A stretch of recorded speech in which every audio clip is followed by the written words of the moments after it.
Hoje é 7 de novembro de 2017, bem próximo ao Natal, ao fim de ano. O Brasil já parou 4 feriados seguidos, mordiscando a vitalidade do brasileiro. Mas é assim, faz parte da malemolência brasileira.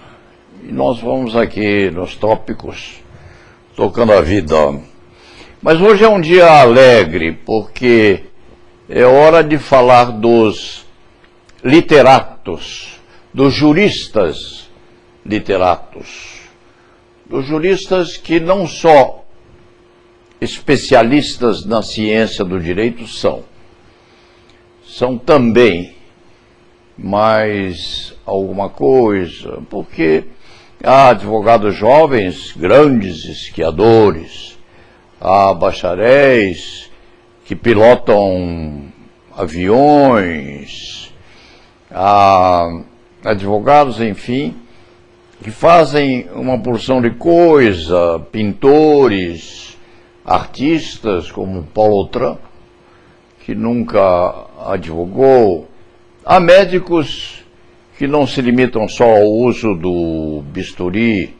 Este cronista conheceu Ivo Pitangui há uns 45 anos atrás, lá na clínica que esse eminentíssimo médico, agora falecido, mantinha, se a memória não falha, em Botafogo, no Rio de Janeiro. Conheceram-se lá. Os dois, evidentemente, 50 anos mais moços.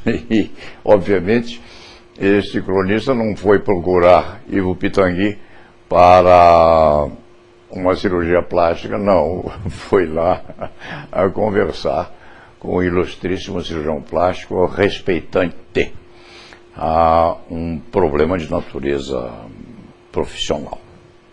Hoje, ultrapassado, evidentemente. Problema profissional do médico. Uma questão profissional, melhor dizendo. Isto vale para que se diga que os juristas, às vezes, são polimorfos. Na grande maioria das vezes, são polimorfos. Podem fazer muita coisa. Jatene era um excelente cirurgião do coração e tinha uma oficina, uma pequena oficina nos fundos da casa dele, onde se divertia, quiçá, a inventar válvulas cardíacas. É assim que funciona. Mas, regra geral, nós, criminalistas, civilistas, tributaristas e muitos istas, nos comportamos de maneira absolutamente sincrética.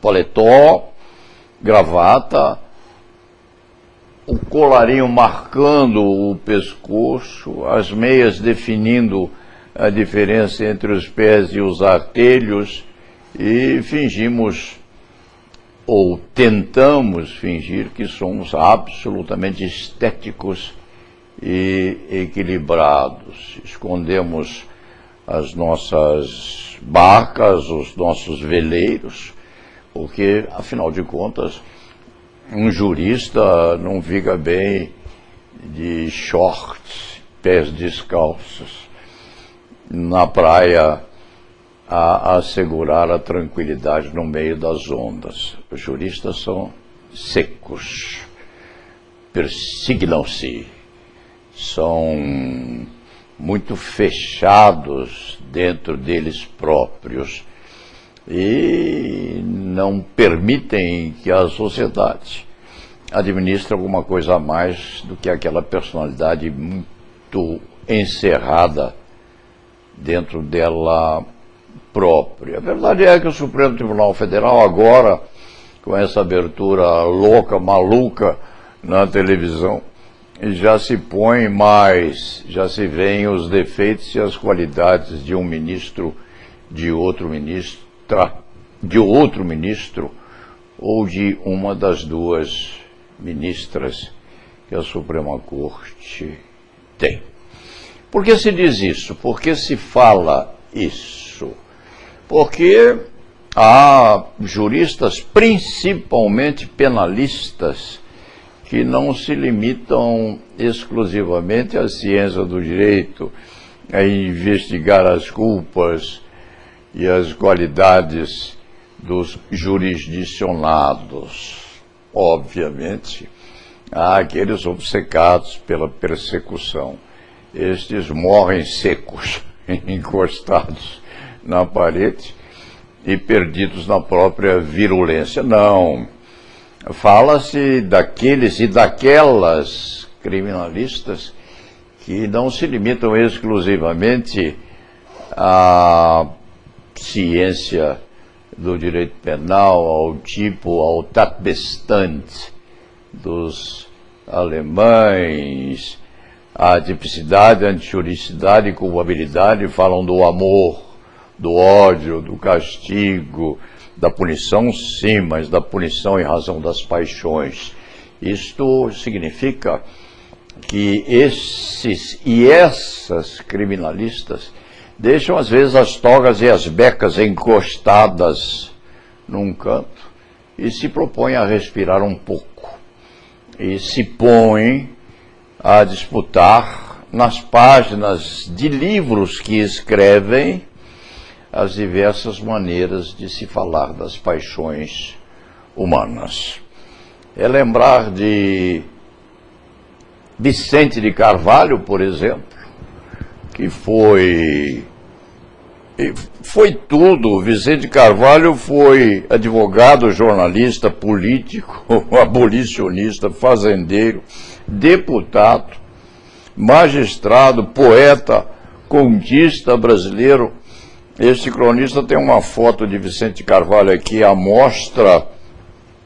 Ele, de alguma forma, é parecido com Sérgio Marcos de Moraes Pitombo, nosso amicíssimo confrade já falecido, Sérgio Marcos, mas com um bigodão equiparado àquele de Vicente de Carvalho, que tem, inclusive, uma estátua, uma escultura de bronze posta nas praias santistas. Então, falar de Vicente de Carvalho, falar de Pitangui, falar de Martins Fontes, falar de Paulo Autran, nosso contemporâneo, falecido há alguns anos. Paulo Autran se formou na Faculdade de Direito do Largo de São Francisco e nunca na vida, nunca, durante a existência toda, sobraçou uma petição ou um processo. Deu-se à poesia, ao teatro,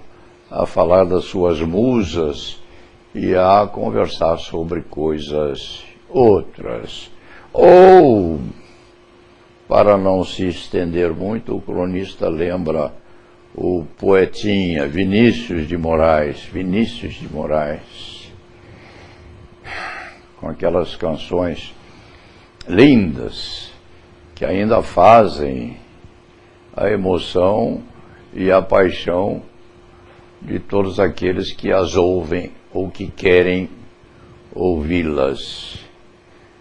Os poemas de Vinícius são famosíssimos aqui no mundo inteiro. Isso significa que podemos falar, sim, de penalistas, homens e mulheres, que estão a enaltecer as letras não jurídicas brasileiras, como, por exemplo, Paula Bayer Fernandes, eminentíssima procuradora da República, já antiga na arte da liderança e da coparticipação com outras mulheres no Ministério Público Federal, pontificando na Justiça Federal da Terceira Região. Paula Bayer Fernandes.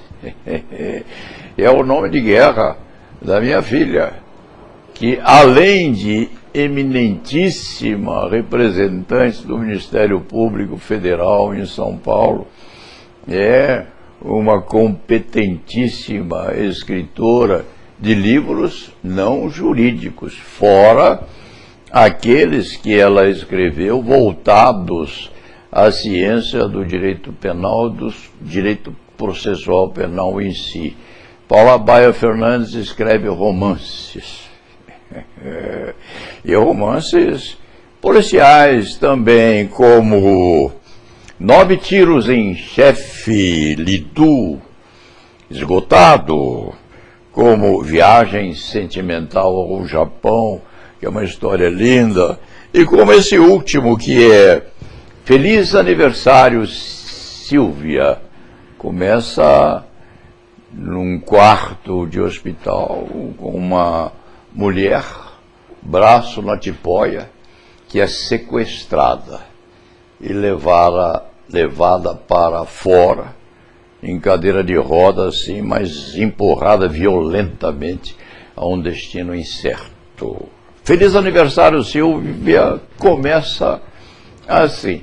Não se há de dizer como vai terminar, porque o suspense nos livros policiais é imprescindível a um término despertador da ansiedade e da emoção final. Paula Baia Fernandes é procuradora da República, sim, mas é jovem, é alegre, é estuante de vitalidade, escreve bem, com limite na voluptuosidade, porque é preciso que não se perca o autor em perspectivas que partam para a pornografia. Não.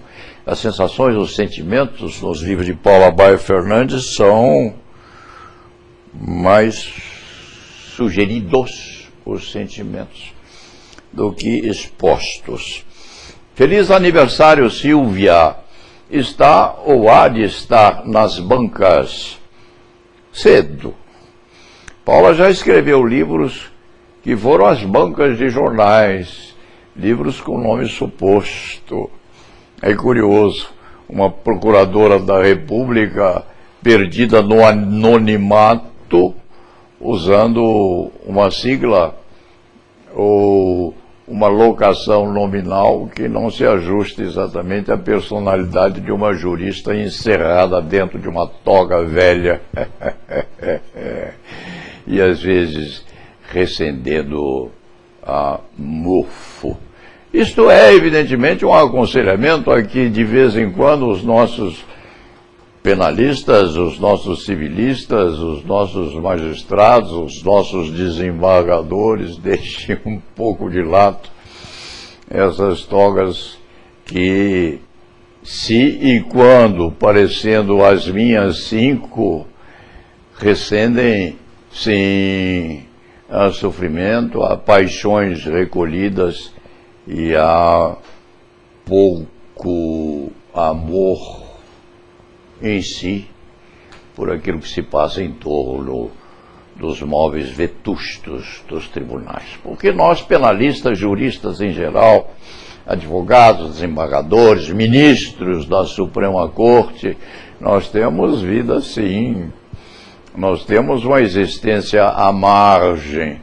Embora cuidemos de andar sempre dentro das paralelas sociopolítico adequadas àquilo que fazemos, nós ansiamos também por respirar um pouco de oxigênio mais puro existente no horizonte maior da vida.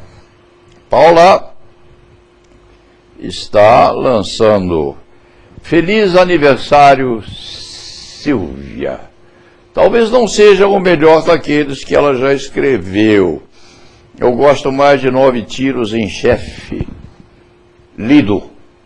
E para completar este antigo alfarrabista, deve dizer que além de Procuradora da República, da qual os advogados gostam muito, têm muito afeto por ela, além de Procuradora da República, a Paula é minha filha. E la nave